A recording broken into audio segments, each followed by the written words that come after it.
Podcast that gets inside the mind of your favorite underground artists. Before I introduce you to our guest this week, let's do some housekeeping. Top Tier Underground is brought to you with the help of Kevin Gear Graphic Design.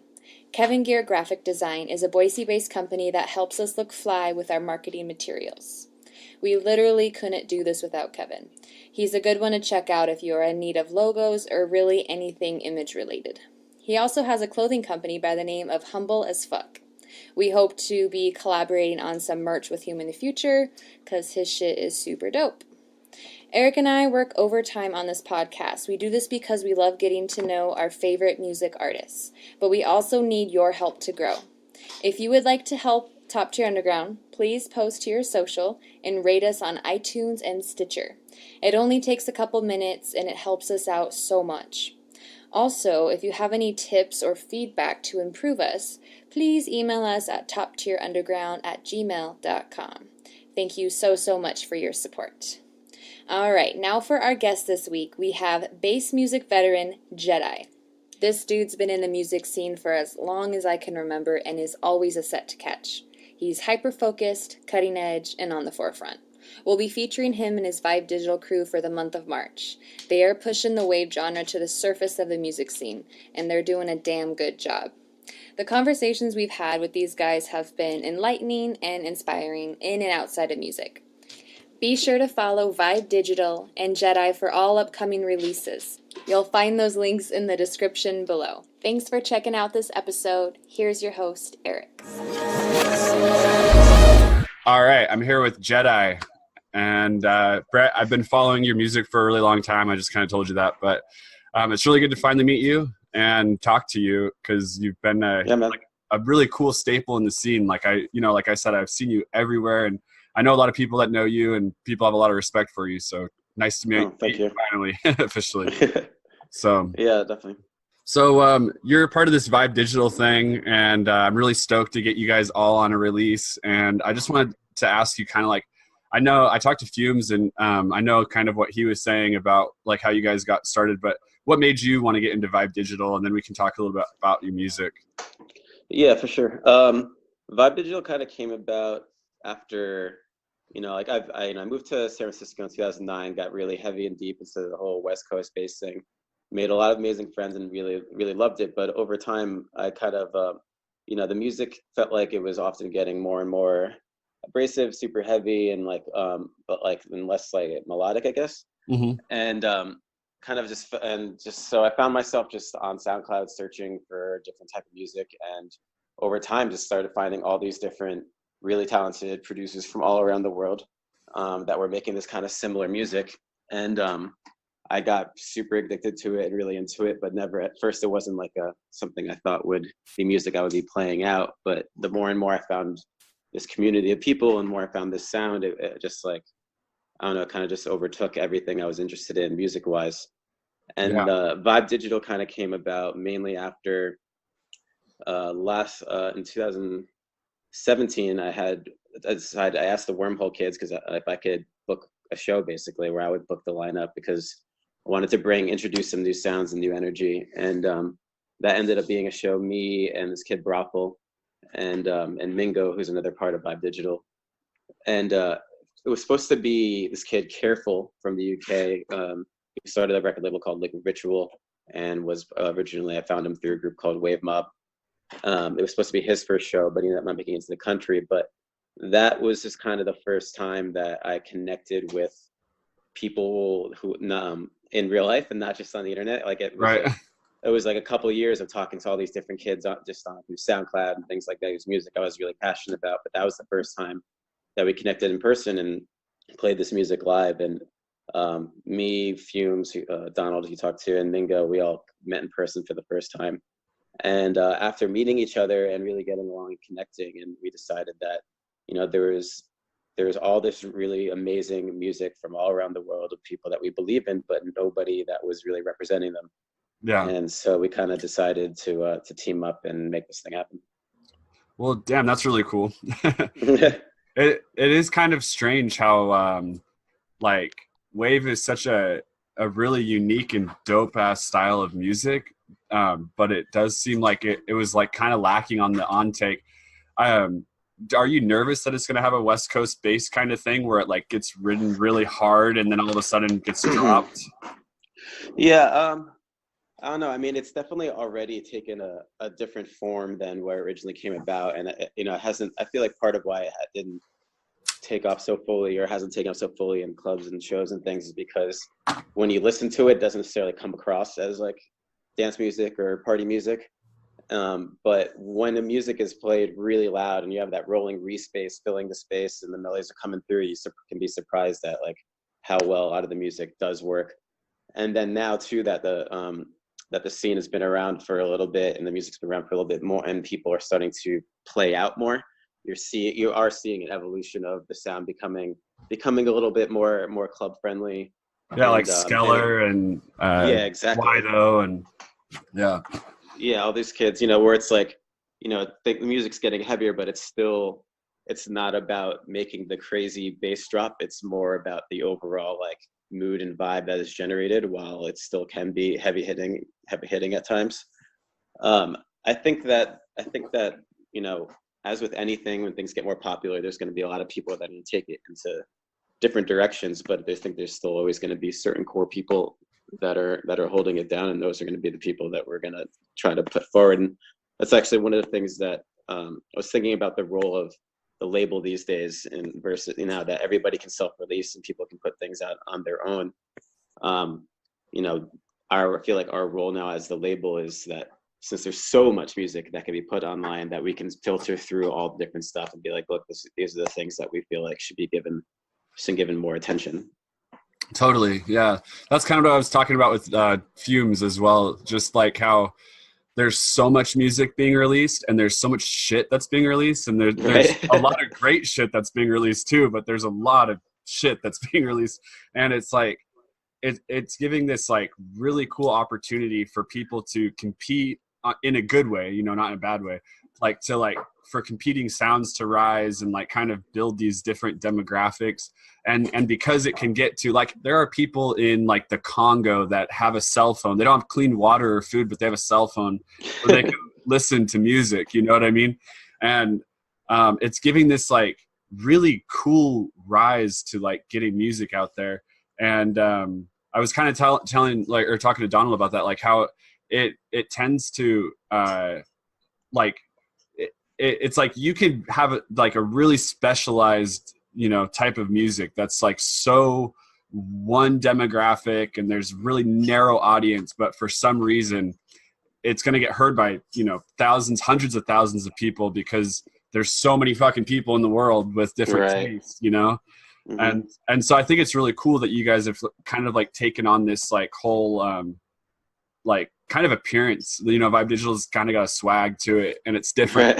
It is different. It's kind of like the saturate of wave. You know what I mean? It's like it's got like a different thing going, and it's like a really cool collective. And it's cool to see.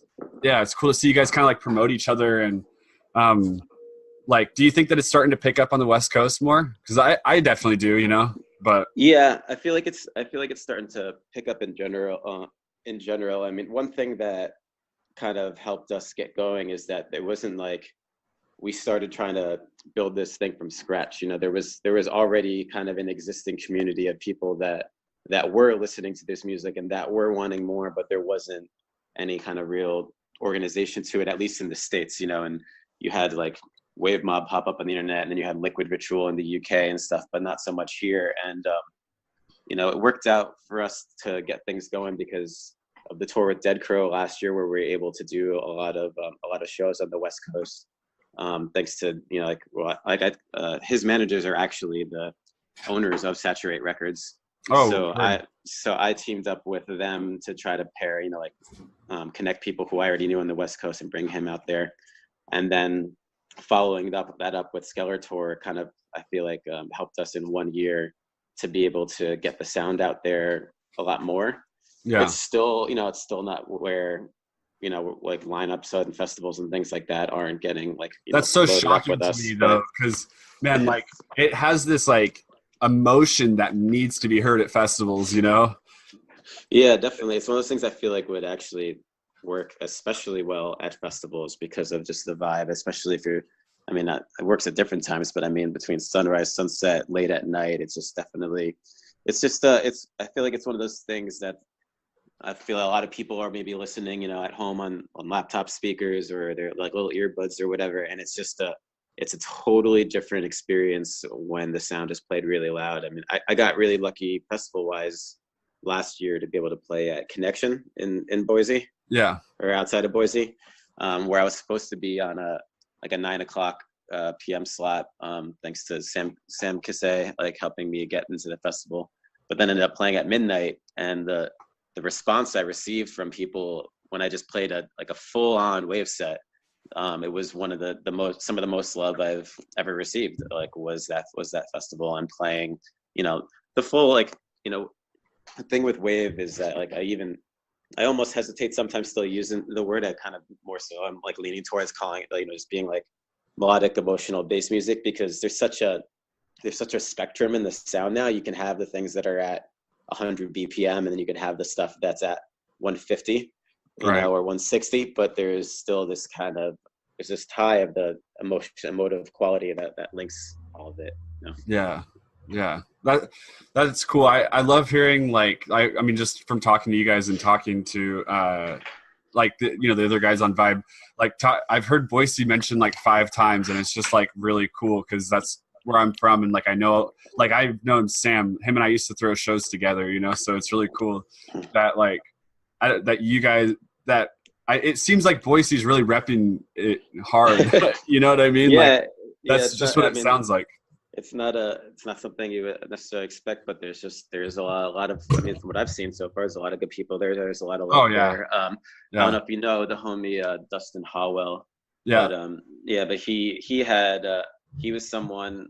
Well, I guess this goes back to part of what has helped us take off is just like the fact that there was this community of people that really appreciate the sound. So Dustin, for example, he's not a promoter. He hadn't been throwing shows, but he cared about it so much that he laid out his money to book me and Dead Crow about roughly a year ago now. And then after that came Connection, and then it's just kind of like been going from there. And then Dustin helped us do this show with Skeller. And now we got next week, or this week rather, on Thursday, the Lamb G, Look at Me Go kids are doing a show with our boy Mingo, and they're going all out for this show. It's really exciting that it's coming up. It seems like Boise's kind of a coming up place right now, maybe because the entire West Coast is so expensive that artists and people of that nature are having to move a little bit easter. I don't know. Yeah. I don't know, man. Boise's always been pretty dope though. Like I think it's like, because I've played shows like all over the place, and like I'm not just saying this because I'm from there, but Boise is my favorite place that I've been a part of as far as the community goes. Everybody's super supportive. Everybody turns out, like everybody's just like really passionate, and like being a promoter there was really tough because like there would be times like I threw a show one time with Hero Bus, who you'd think would sell, and then that one totally flopped. But like the next week I would have someone that's like, like Nico Luminous, who's totally underground, and that show would sell out, so it's it's a really hard market to read, but it's definitely like, I think that it comes down to like with that area, it comes down to a lot more of like, it's not about the name, it's more about the individual, and that's kind of why it's a cool community, because people care about the personality and the person. Like nobody wants to see some douchebag who gets booked everywhere and like calls it Iowa on stage. You know what I mean? Like, yeah, definitely.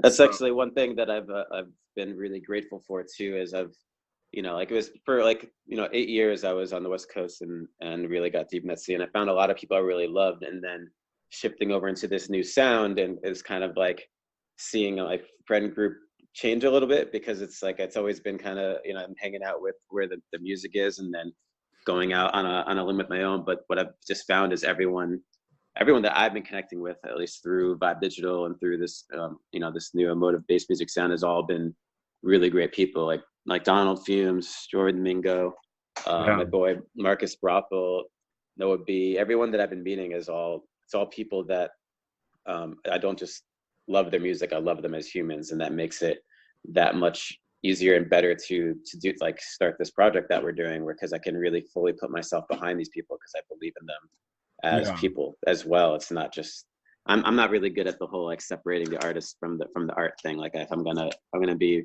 putting myself out there to release your music and to try to put you on, like, I gotta care about like you as a human as well, you know? Yeah, totally. I totally agree with you, man. Like, one of the worst like events that I ever did was when I booked like this rapper. I'm not even gonna say his fucking name because I don't want to trash him online. But I booked this like pretty big fucking known rapper, and he just like was a total douchebag. Like, poured fucking vodka all over our decks, and like, you know, What? yeah, dude. Like, just it was such a, and he had a security there, so I couldn't like get to him. And I was finally like, I told his manager, if he doesn't fucking stop, I'm gonna pull him over the front of the stage and like beat his ass in front of everybody, you know? And Jesus. but it was like, that was like one of my last times like where I was like, oh, this is what I want to do, you know? Because I was just so I was like started caring a lot about like, you know, like I needed to make money with what I was doing too. So I was like started booking hip hop acts on the weekends and stuff, and then like sticking with like my underground shit, like, Right. you know, other times. And then it just turned into this thing where I was like, okay, I can't do this anymore because I can't deal with these punks, you know, like, Right. and it is such a hard balance, man, because I'm the same way. Yeah. I care so much about the people and not so much about just the music, you know. And like in the West Coast, there's a lot of guys, you know, like where, I mean, their music isn't, you know, maybe like top tier, but like their personality is top tier, and you see them blow up because of that, you know. So how has like your music changing over the years affected like bookings and stuff? Have you noticed a change with that? Because I mean, it is kind of a whole different style than what you used to go after. Yeah, I mean, definitely. I mean, I noticed kind at of. first. But sorry, I Yeah, don't mean I to mean, interrupt you, because no, it's your fine. old stuff, it was really melodic too. And like you know, that was something that like I do remember from your old shit. Like, it was like, even though it was like West Coast, it was still really beautiful West Coast. Like, it wasn't just the Definitely. gritty fucking, you know what I mean, grindy shit. Yeah, So no, it's always been a flavor of what I've always been about. And that yeah. was, I think that was kind of the thing was, back in the like Headtron days, you know, and it was Right. like, you know, Yeah. Crispy, Glykill, Sugar Liquid, all Pill. those guys, Sugar Pill, when that was all a thing. Yeah. It was, you know, there was this emergence of a new sound of that was like this weird psychedelic bass music, glitchy, whatever thing, but there still was this like still kind of like story and still kind of like whole thing, Yeah. personality to it. Yeah, And the Sugar and Pill, then actually, man, like his shit was always like really beautiful but heavy, you know? definitely, and it's not to say that there's not still. I don't want to be like a hater of bass music because I still love bass music, Oh but yeah. just overall with like the emergence of rhythm and a bunch of others different stuff, it just seemed like things have gone just like more straight country, straight crunchy, not country. but That would when be I a but weird hybrid. but when I started when I started doing stuff with Wave, I noticed at first that I would start getting more and more booked to either only open or close instead of like a little more of like a middle slot. Yeah. But now that I've moved back from the West Coast to New York, that just kind of changes things on bookings too, because all the bookings and everything I was doing for music was West Coast based. And part of that I think comes from, one, just being there and being at ease to get the places, but two, it's like now I'm not as present in the community. I'm not at shows. I'm not hanging out with people, and that Right. definitely affects things a little bit. So it's an interesting move now, trying to make this thing happen with Vibe and trying to get stuff popping when I'm not necessarily fully based there anymore. But there's still the things going on, like Suds and Womp has always been like super down with hosting things. We got some friends in Seattle, the boys who's holding it down. So there's some other stuff that's not confirmed yet that should be hopefully happening, but little by little, it's one of those things where it's, I don't expect it to just suddenly explode, but we all care about it so much that we're willing to bide our time and just keep plugging away and seeing what comes from it. you know, because more and more people clearly, every show that we play, people walk, like every single show, hands down, there's someone that comes up and is like, yo, I didn't know any of this music and it's amazing. I'm so happy, you know, or whatever, something like that. Yeah. Which is really, really feels really good and rewarding, especially when you're trying to push something so hard that people just don't know about or have a hard time booking or whatever, you know? Yeah. Yeah, man. It's really cool to see. Like, I don't know why. I just think it's like, because I can totally see it. I mean, who fucking knows, right? But I can definitely see it blowing up just because of the emotional part of it. I mean, I feel like people are craving that. Yeah. I mean, I certainly am, and I always have. I've always liked that kind of emotional music, but you know, it's something that when you know, like when you can feel something from music, like that is like that's strong, you know. Right. Yeah, I saw like just today on Facebook, Miles Sci-Fi post like make bass music again, that kind of a thing. Which is, you know, it's just kind of yeah, I guess that's kind of the thing. And I feel like, yeah, if a few people at some decent sized festivals can will take a chance on some of our crew, I feel like they'll be very pleased, and it'll keep going from there for sure. Yeah. Well, so okay, so we just talked about Vibe Digital for a while. I want to talk a little bit about you though, specifically. What got you into music? What got you into the scene and producing? What very specifically I know got me into the scene was I moved to San Francisco, and being fresh in San Francisco, my friend was like, "Hey, do you want to take LSD and walk around in Golden Gate Park with me?" and I said, "Yeah." So we're doing that, and while I'm there with her, she just remembered. She's like, "Oh my God, I totally forgot. There's amazing show tonight. You're gonna have to come with me. You'll love it." And so it was in May or June 2009. And it was the Glitch Mob, Anacia, maybe like No Such Thing, and somebody else that were all playing at the Mezzanine in San Francisco. You know, and this is back like pre-Drink the Sea Glitch Mob, when it was all still the super glitch hop anthem, like actual glitch hop, hip hop influenced like glitch hop. Yeah, totally. Kind of stuff. And I just lost my mind. I was like, wait, this exists? I just didn't even know. I didn't even know it was a possibility within music to do what they were doing. Just the full epic drives of all the intricate, you know, glitching and stuff. And from that moment on, I just like spend all my free time just digging and downloading music, finding out about everybody related to them. I actually scrolled all the way down in my SoundCloud, and it saves all of your follows in chronological order. Yeah. So I like was able to see how each person linked to the next, and then I found like, you know, Moody Music and like their whole thing. But that year there was Symbiosis 2009, which was Yosemite. Which is still the festival that when I tell people like Symbiosis 09 Yosemite, they're like, that was the one, you were there. You know? So many of my friends, like now my friends, I had no idea who they were at the time. I didn't know anybody, and just went because I was so in love, and just kept pursuing it. And my first actual DJ gig was the following year at my first Burning Man in 2010. Sweet.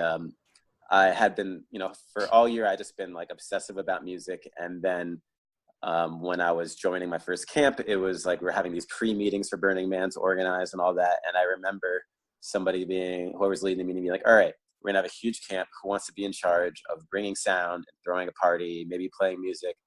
And I remember without a thought, my hand just shooting up in the air. Meanwhile, I had no idea how to DJ. I did not own a sound system. I had no fucking clue what I was doing. And I had about 2 weeks.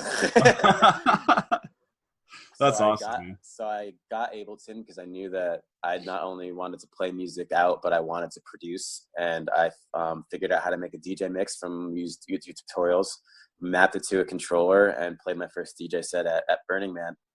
And there's nothing like having one of your homies roll up in an art car shooting napalm in the air during your first DJ set to get you hooked for life.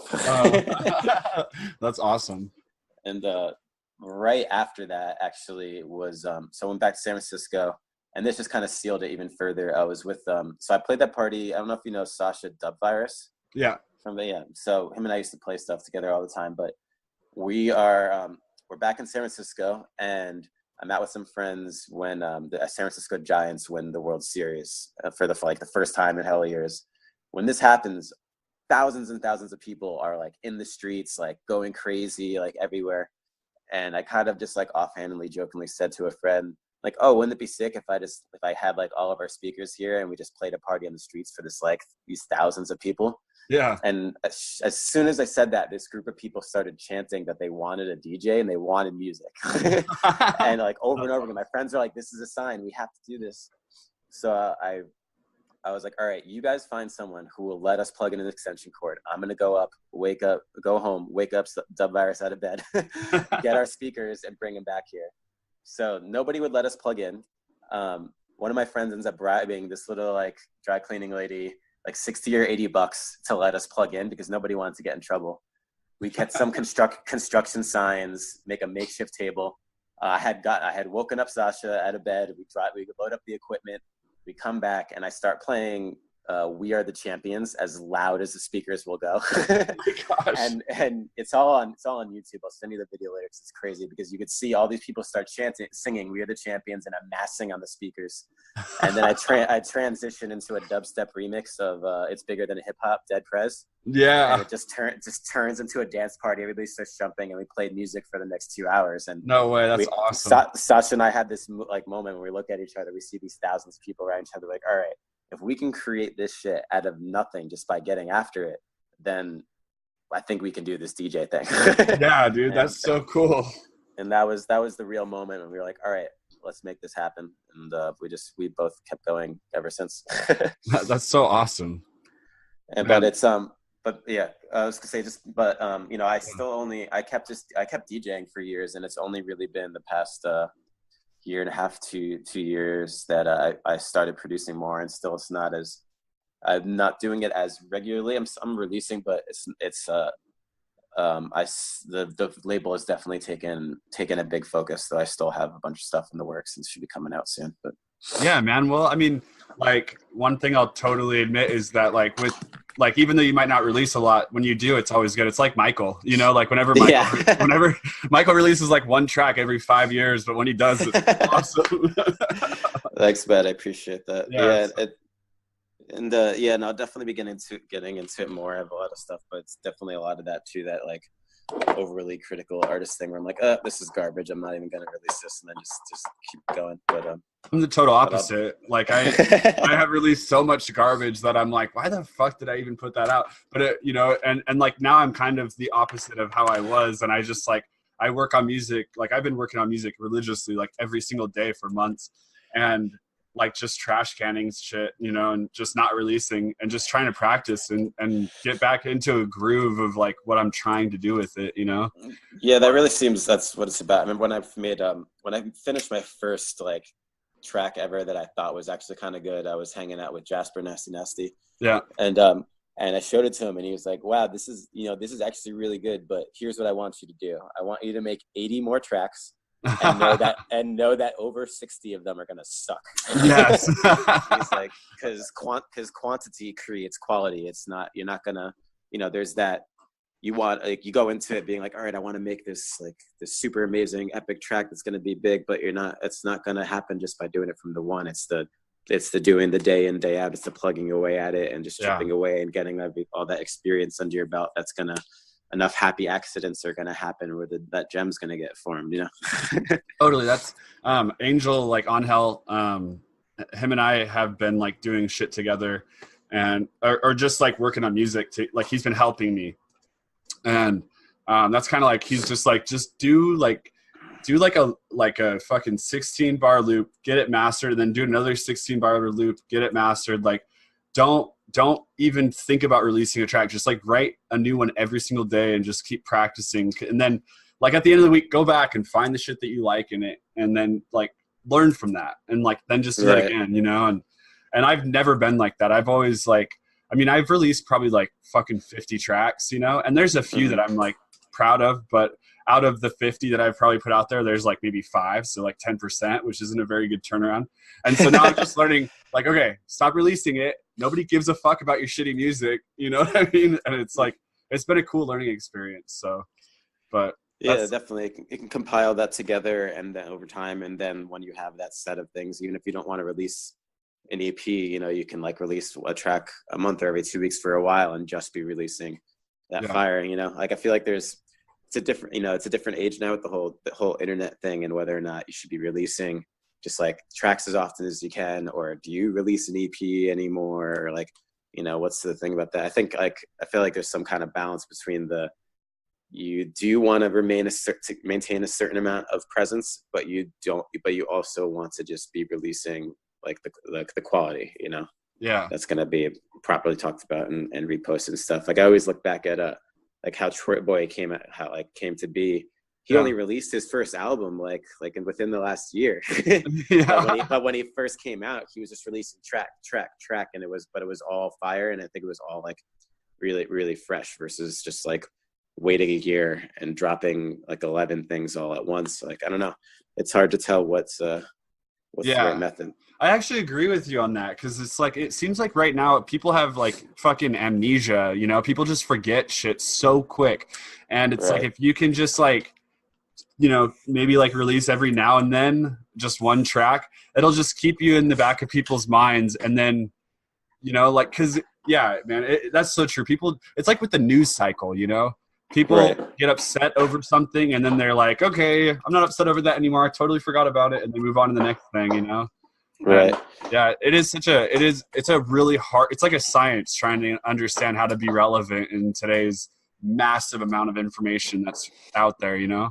Definitely. Yeah. And it's been tricky too with on the label side of things. Cause like if I were to think about myself releasing an EP or an album, I would almost think that the method would be, if I'm going to release a 6-track or a 5-track EP or a 10-track album, to almost release one track every 2 weeks or something like that, and then release it all at once. But when it comes down to the label, we already have almost a year's worth of releases like for this year, you know, and it's so there's not that kind of time to be able to space everything out appropriately. And I think we're still trying to figure out what the rhythm is. I mean, right now we're kind of at like one EP and then maybe a single a month. And so we want to give everything a certain amount of breathe time, but then there's also there's all this music that we want to be able to get out there. So it's tricky finding the balance, especially because we're just figuring this shit out as we go. Yeah. Well, that's some of the most successful people in the world. That's how they did it, you know? And also I like the one thing that I think it will really work out for you guys is, first of all, you guys are all really like driven and community oriented. That's obvious, but also doing it more than just a label. Cause today you can't just have just a label. Like, you know, so doing more than a label where you guys are like helping with managing artists and then maybe throwing a little bit of shows here and there and doing this and like, you know what I mean? And just kind of like, if your stamp is on, like even with this release with the podcast, like, I mean, it's just one more thing that's going to get Vibe Digital out more, you know, it's like with your stamp on all these different things, then people are gonna be like, okay, I saw Vibe Digital here, and here. And maybe I should be paying attention to this. You know what I mean? Like, yeah, that's what kind of unintentionally, but it was, we were thinking about too, what happened with the Skeller tour was, I was looking at the Dead Crow tour and seeing how like a bunch of the shows actually all came out of this little Facebook group we have called Wave City, where it's like 1,500 people that are a lot of different artists, but it's like half artists and half producers. Yeah. And a lot of shows actually just came out of me posting, being like, look, we don't know any promoters in this area. Does anyone want to try to put on the show themselves?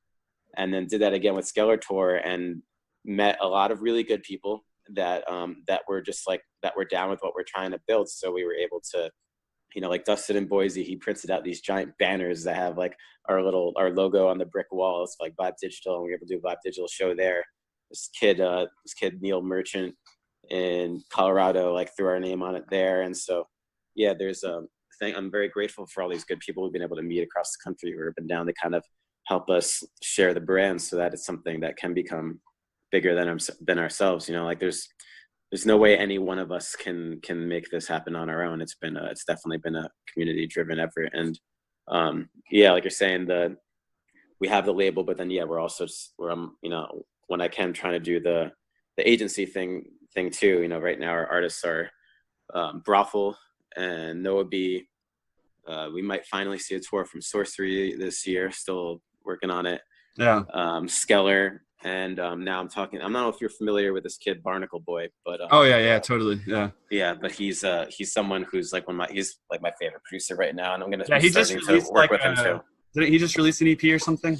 Yeah, he just released an EP called 777. Highly recommend everyone check it out. It's like he really nails for me the combination between like really beautiful music, but still like you can really get the fuck down to it. Totally, yeah. I just checked that out, I think yesterday. It was super dope. So well, fuck yeah, man.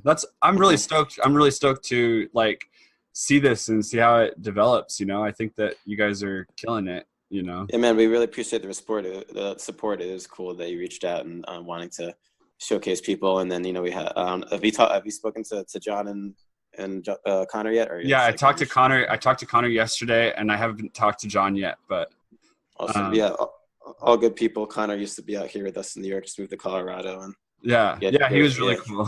I enjoyed talking. I really enjoyed talking to him. He's funny.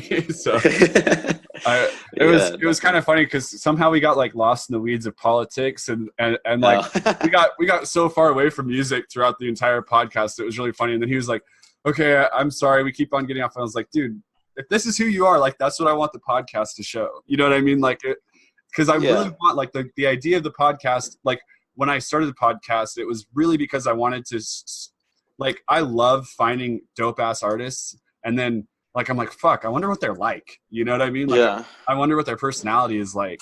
And so I kind of did it just like for producers from producers type of thing. You know what I mean? Like that's what I hope people are getting out of it anyways. Like you get to meet your producer that you like and like hang out with them for half an hour or whatever. And it's kind of cool, you know?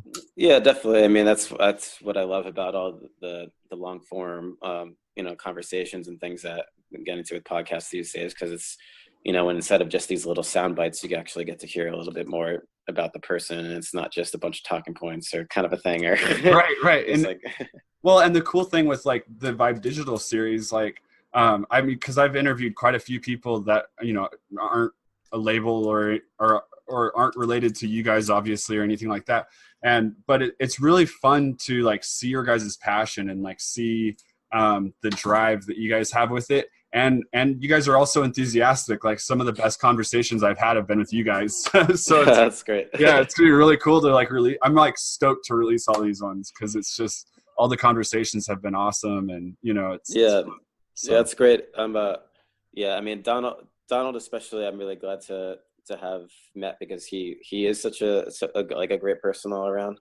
Yeah. And talking with him, like immediately we became homies. And like I forget it was on the podcast or before we were talking, but I'm actually in his apartment now because we both work at the same place in the city. And it wasn't until we actually hung out for a little bit and started talking about things besides music, right, that we realized that we both share the same meditation practice, transcendental meditation. Yeah. And now he got me a job in the city working for David Lynch Foundation, which is also a TM thing, right? Yeah. So the David Lynch Foundation is like, so David Lynch, the like movie and TV producer, did like Twin Peaks and all these other things. He's been meditating since the 70s and hasn't missed a day since, and kind of credits all of his creativity to this practice. And one day Don and I were talking and realized that that we both share the same practice. And he's like, "Yeah, I work for the David Lynch Foundation. Like, what's that?" And the foundation teaches transcendental meditation to at-risk youth, people who are domestic violence victims or veterans of PTSD, like all these people that are dealing with chronic stress in different ways. And the foundation tries to offer free meditation to people that need it most, because TM has had a lot of actual like scientific studies done on it to show that it's like there's no woo-woo about it. It's like, look, if you do this thing, then this happens. Yeah, you know, and you get these benefits. But no, I think I was telling him about like how I'm kind of a science geek, like hardcore, and I'm not really into the woo-woo shit. And like so with transcendental meditation, like I've looked at all of the peer-reviewed journals for it, and there's shitloads of evidence that it has real efficacy, you know. And then I was also telling him that I host another podcast called Mind Melt, and I just had Dr. Stephen Novella, who's like a neuroscientist, on, and I like heard this like panel where he was talking about meditation, and he was kind of dogging on it. And so on my podcast, I was like, you know, like I was like, so I heard that you on this panel kind of dogging on meditation, and I was like, don't you think that there could be some sort of, you know, like real scientific efficacy to this? And then he like pulled back so hard, and it was like the podcast was almost ruined because he thought that I was like I could just tell just from the conversation that he wasn't interested in actually like talking about the science behind it. And it's really shitty that there's like this like woo-woo connotation that always goes with meditation when there's real fucking science behind it. Like there's there's real science behind it. And you know, it doesn't always have to be black or white. It can be gray, right? I mean, it can be somewhere in the middle. Yeah, it's unfortunate that people get caught up in their like natural assumptions about things and then kind of put up these walls before actually maybe truly looking into it, you know. Yeah. And TM has had tons and tons of actual studies into it, but I mean, for me, like the proof is in the practice of like what it has done for me for all these years. I mean, on the science level though, there was what was this guy's name? Dr. Pierre, I forget his name. Peter Attia? No, not Peter Attia. I was listening to Dr. Rhonda Patrick, who has a podcast, Found My Fitness. She's like, she's a scientist and goes like super deep into all the like the mechanisms and like everything. Like I really like her stuff because she actually like science. She's totally like actually helped me because I have Crohn's disease, and like listening to her and Chris Kresser on their podcast like literally like saved me. Like I don't do medication anymore because I just follow a strict diet. And that's great. Yeah, and anyways, sorry to interrupt you. Yeah, it's okay. But yeah, well, anyways, she did a podcast where she was interviewing a neuroscientist who studied the effects of meditation on the brain. And one of the things he was describing is something that I had been anecdotally telling people for years, which is, I'll try and break it down simply and shortly. But basically, I forget the actual part of the brain, if it's the hypothalamus or what, but that's the emotional part of the brain. Yeah. That is one of the oldest parts of the brain. And then there's the neocortex, which is your conscious part of your mind. And the two are linked, your emotional part and your conscious thinking part. But the emotional part of your brain, which has been part of your brain for so much longer, so when a stressful or an emotional situation happens, you naturally will find that you automatically react in an emotional way. Like somebody says some shit to you and you want to tell them to fuck off or hit them, or you get in a fight with your partner. Like it's kind of like almost like a chemical chain reaction, a cause and effect, an instinctive response. But what they saw happening with regular meditation, every like daily meditation, 20 minutes, I forget if it was once or twice a day, but they saw in the brain scans and studying that actually the link between the two parts of the brain would start to separate. And what people notice then is you will still feel and experience the emotional part and information, but it no longer overrides the conscious part of your brain, which is something that I've definitely found over time is when stressful situations happen or intense things happen, instead of there being this automatic response, I can kind of be like, all right, this makes me feel this kind of way, but I can still make a conscious decision on how I want to take that forward rather than having this automatic reaction, you know? And that was just one thing that he was talking about on the scientific level that they did actually see. I mean, I find for myself personally that if I'm not meditating regularly, then my music sucks, especially because what I find that this practice is doing for me is kind of like, you know, the best music that I've written has come out of not when I try to write something in particular, but when I listen to what is already being written, when I just listen to the song that's already present, and it becomes more of a transcription than like a writing a thing. And I feel like it's what a lot of people will say, like when they write their like best pieces, it kind of almost feels like it was writing itself. It was just coming out on its own accord, right? Mm-hmm. So what I find that regular meditation is doing for me is over time aligning more and more with that natural intelligence and natural creativity that's already there, but learning how to get out of your own way, how to kind of step aside and let that just come through more and more, you know? Yeah, totally. Have you ever read Waking Up by Sam Harris? I have not read his book. I listen to his podcast a lot, but I'm familiar. Yeah. Yeah. That book, dude, I'm telling you, if you're a listener of his podcast, like if you like Sam Harris, I mean, even if you don't like Sam Harris, but if you do like Sam Harris, controversial figure, this book will change your fucking life, dude. Mm-hmm. I'm not kidding. Like I have read every single Sam Harris book ever. And I like, for some reason, waited until like 2 months ago to read Waking Up. And I was so bad at myself that I had waited that long to read it. Cause it just like, dude, there were moments in the book where I was like, I would start to think about my life and start crying because he just like the way that he breaks down, like being present and all that shit. it is in such a, it's like, it's so unusual to hear someone as pragmatic as he is, Right. to talk about something so like, I don't know, like it's like, it's so much deeper than anything that you typically hear from, you know, from those, that end of the spectrum, the scientific skeptics, like, end of the spectrum. Right. So he's talking about it the way I want to hear about it, because I'm like a skeptic and I'm like not really into it, you know, the woo shit most of the time. Like so like for me to hear someone like break it down in a way that I just needed it broken down, and it's just, it really, really is a huge, like, I mean, I listened to it I listened to it on Audible 3 times in like 3 days, you know? All right. I'll check it out. It's so good. Have you tried it? His like meditation app came out. Yeah, waking up. Yeah. Have you tried it? Isn't it? You know, if it's any good? Yeah. I haven't looked into it yet. Yeah, he has TM meditations on there. You know, and I got his app like before it came out, because I had always been like a Patreon person for him. Like, right. You know, like I've always supported his podcast for a long time. So I was able to check it out before.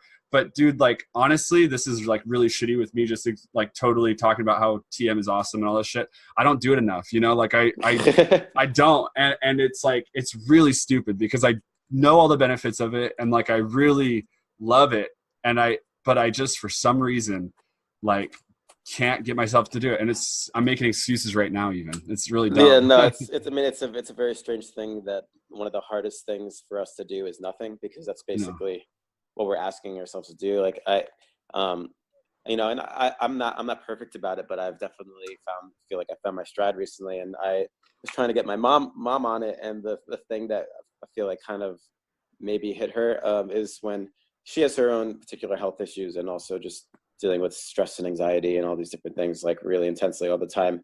And I just sat down, I was asking her, I was like, Mom, how far would you be willing to go to feel better? Like, what mountain would you climb? What task, like what obstacle would you overcome so that you could feel better on a daily basis? Would you be willing to sit and do nothing for 20 minutes? Like, are you willing to do nothing to feel better? And it's just, I don't know what that is about us, this resistance that we face, that like, to do this thing that, you know, it's like, once you're doing it enough, it's like a meal, or it's like exercise. It's like one of these things that just will, hands down, makes your life better. And I don't know what it is about the human that gets in its own way from doing that, you know? Yeah, it's crazy. I know. It's like the same thing with diet too, because like I just told you, I have Crohn's disease, and when I eat like really strict, I feel amazing, you know, and my whole day is better, and I feel energized. I don't crash. I like, all these awesome things come out of it. And then for some reason, then I'll like do something stupid, like drink an energy drink, you know? And it's like, it's like, wait, why the fuck I know that I shouldn't be doing this. Why the fuck am I doing this? And then it's like the next day I'm like, fuck, I had one yesterday, and now I'm tired today because I had one yesterday, so I might as well have one today, you know? Right. The vicious cycle. Yeah, dude, it's really interesting. Like I like to be able to look at, and so like right now I'm totally detoxing from caffeine, and I hate it when I do this, because every time I do this, I feel like shit for like 5 days, and I'm like, okay, I'm not going to do that again. And then I do it again, you know? So it is really interesting. It's a specialty towards humans. But something that like Kendra and I have talked about on our other podcast that we're going to do eventually, because, you know, we've always, like, her and I have thrown tons of shows throughout the years. Like, I don't even know how many, but we booked lots of artists over the years. And I love throwing shows. That's like my passion, you know? So, but I really wanted to do something different. So we're like working on like an event where we can bring people to a remote location for like 3 to 5 days, and basically do like a complete reboot, where it's like, the first day you fast, the second day you start like a new diet, the third, and then we're going to like bring in like teachers that teach about diet and nutrition, and teach about like TM, and talk about relationship counseling and all these things, like basically like applicable things to the daily life. And like, that's kind of like something that we're trying to focus on doing within the next year or two, is an event like that. So you're talking about it more as like instead of like a here's the different types of things you can take. It's more of like here's the order of things that we're doing to like bring you through this whole kind of arc, I guess, you know. Yeah. Rather than like because like a festival, it's like, all right, here's all these possible things, but this is more like, no, we're gonna bring you through this whole journey, starting here, ending there, kind of. Yeah, and there's gonna be like, we want to do like team building exercises so that you have to like rely on each other and like build like kind of like a short-lived community. And teach you how to like communicate with each other, you know, because like that's something that we're losing, and like hopefully this will be something where people will bring it back into their communities and be able to like actually, you know, change their local area a little bit so that there's like healthy nonviolent verbal communication, so that you know, like they do. Have you read that book NVC, or do you know about nonviolent like? I have it in my Audible, but I still haven't read it, which is really dumb. Because I definitely highly recommend you checking it out. Like my friend, one of my best friends from San Francisco, he found it, read it. It kind of like opened this whole world. And then he ended up going to help work at like San Quentin, working with prisoners and helping them with communication and all this different stuff. And then has been doing conflict mediation thing. But he spent like hundreds of dollars just buying this book and giving it to people.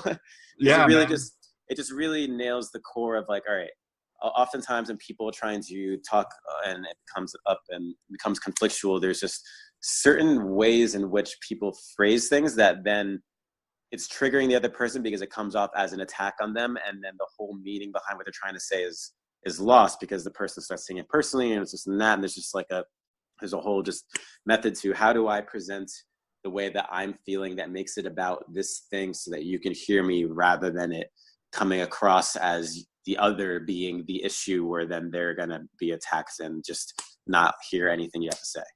Yeah, totally. Yeah, I know it is really strange, man. We have a lot of, like, I think that basically we just evolved too fast. Like we've evolved our technology. We've evolved all these things. We've gone into huge cities and like huge, you know, like responsibilities and all this shit.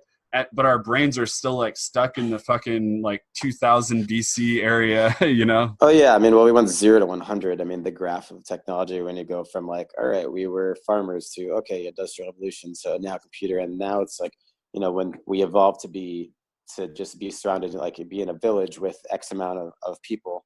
And now suddenly we're inundated with an endless amount of information and surplus of sensory input. And we definitely are still trying to find our fucking feet. Yeah, man, I know. It's like you have a cell phone in your pocket, which is like a village of 1,000 people potentially or more, and they're all like talking to you whether you like it or not, kind of, because you end up scrolling through it and seeing like, oh, she's having a bad day, they're having this, you know what I mean, they're pissed off because of this, and like it's like you're taking in all of your tribe's like problems or positive things, you know, but it's like you're taking in all of your tribe's input basically, really unknowingly, what the impact is on you. And I think it's like social media will turn out to be a really big human experiment, and who knows if it's going to end up being a good one or a bad one like 100 years from now when we talk about it, you know. But yeah, no, we're all basically hearing voices and walking around with the sum total of man's knowledge in our fucking pockets. Exactly. and don't really understand it at all, you know. Yeah. Who knows what the next thing is going to be. I feel like we never see it coming, and how things are going to evolve and change, you know. Yeah, I totally agree. Well, shit, I'm so glad that we got to talk. I feel like I've kept you on here for a really long time, but no, it's all good. Why don't you tell people where they can find you, find Vibe Digital, upcoming shows, all that stuff? Yeah, so I mean, soundcloud.com/Vibe Digital. We have vibedigitalrecordings.com. Brett _Djedi on most things, or Djedi, DJEDI music. Right now we're planning a lot of things for this upcoming year. I don't know, when is this coming out actually? Well, I mean, I think we're gonna block out March. As long as I can get all you guys' press stuff going, I'd like to start marketing it within the next 2 weeks. For listeners, it's like February right now, but I'd like to do this in March. So this will probably be coming out March. Yeah. For sure. Well, I guess, you know, if you find, go to on Instagram and Twitter with Vibe Digital, then you're going to find us. And thank you so much for having us. I really appreciate the opportunity for us to share with you what we got going on. Yeah, man. Well, hang out with me just for a second. People can check out your music. Okay, hang on. All right. Sounds good.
Jedi.